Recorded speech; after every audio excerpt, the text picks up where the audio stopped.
सुविचार। सुधा की नई नई शादी हुई थी। वह ससुराल से 1 महीने बाद जब अपने मायके लौटी तो माँ के सामने रोने बैठ गई और आंसू बहाते हुए बोली, माँ, तुमने मुझे किस घर में पटक दिया।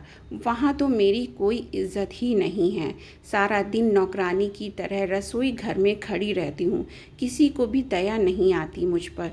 कभी सास ससुर की रोटी पकाओ तो कभी 2 छोटे देवर की रोटियाँ पकाओ। फिर एक नंद है, वो कॉलेज से लौटे तो उसके लिए रोटियां पकाओ। और तो और माँ, एक दिन सासू माँ के रिश्तेदार आते रहते हैं, उन सब के लिए भी मुझे ही चाय नाश्ता खाना वगैरह तैयार करना होता है।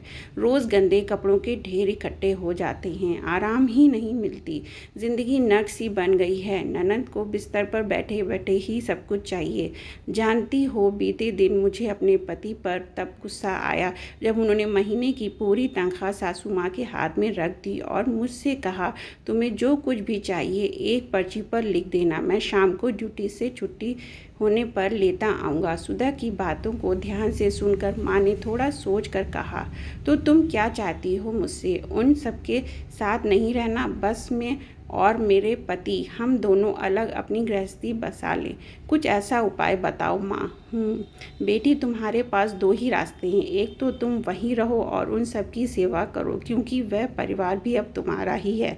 और अगर तुम चाहती हो तो तुम अपने पति को किसी किराए के मकान में ले जा सकती हो। वहाँ तुम्हें किसी का खाना नहीं पकाना पड़ेगा, किसी के कपड़े नहीं धोने पड़ेंगे। पति की पूरी तनख्वाह भी हाथ में ही तुम्हें मिलेगी। लेकिन याद रखना, जब तुम्हारे कोई पुत्र होगा और जब वह बड़ा हो जाएगा, उसकी भी शादी होगी, घर में तुम्हारे जब बहू आएगी, उस वक्त तुम यही चाहोगी कि मेरी बेटी और बेटा बहू मेरे ही साथ रहे, अपने नाती पोते के साथ खेलूं। प्यास लगने पर मेरे नाती पोते दौड़कर मेरे पास लिए एक गिलास पानी ले आएंगे और कोई ऐनक ढूंढकर मेरे हाथ में थमा देगा।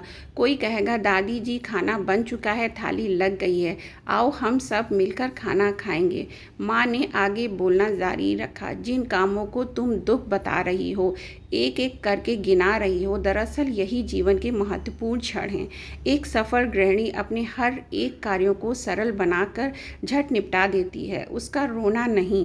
रोती दुनिया में जो लोग सफल हुए हैं, वह अपनी जिम्मेदारियों से भागते नहीं, बल्कि अपनी जिम्मेदारियों को बाखूबी निभा लेते हैं। और बेटा, ये जो तुम जिन्हें दुख समझ रही हो ना, वो दरअसल तुम्हारी सासू माँ तुम्हें एक जिम्मेदार बनना सिखा रही हो।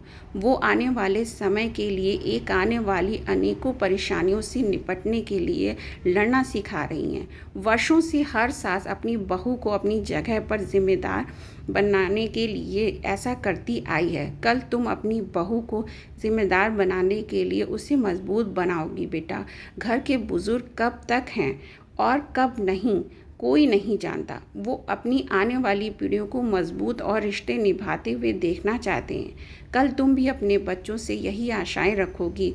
सुधा की आंख में आंसू से सुधा ने उसी वक्त अपना बैग उठाया और बोली, बस माँ, मैं समझ गई, आपकी बातों में अनमोल सीख है।